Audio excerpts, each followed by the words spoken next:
Hi friends, ಇವತ್ತು ನಾವು ಪಲಾವ್ ಮಾಡ್ತಾ ಇದೀವಿ. ಅದಕ್ಕೆ ಬೇಕಾಗುವ ಸಾಮಗ್ರಿಗಳು: ಹಸಿಮೆಣಸಿನಕಾಯಿ, ಈರುಳ್ಳಿ 2 ತಗೊಂಡಿದೀವಿ, ಒಂದು ಗೆಡ್ಡೆಕೋಸು ತಗೊಂಡಿದೀವಿ, ಒಂದು ಬೀಟ್ರೂಟು, ಕ್ಯಾರೆಟು, ಉಳ್ಳಿಕಾಯಿ, ಮಿಕ್ಸಿಯಲ್ಲಿ ಪುದೀನ ಹಾಕೊಂಡಿದೀವಿ, ಒಂದು 4 ಟೊಮಾಟೊ ತಗೊಂಡಿದೀವಿ, ಶುಂಠಿ, ಬೆಳ್ಳುಳ್ಳಿ, ಒಂದು ಸ್ವಲ್ಪ ಕೊತ್ತಂಬರಿ ಮಿಕ್ಸಿಯಲ್ಲಿ ಹಾಕೊಬೇಕು, ಟೊಮಾಟೋನ ಮಿಕ್ಸಿಯಲ್ಲಿ ಹಾಕೊಬೇಕು,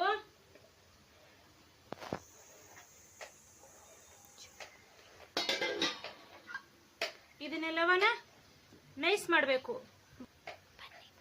ಬನ್ನಿ ನೈಸ್ ಮಾಡೋದನ್ನ ತೋರಿಸ್ತೀವಿ.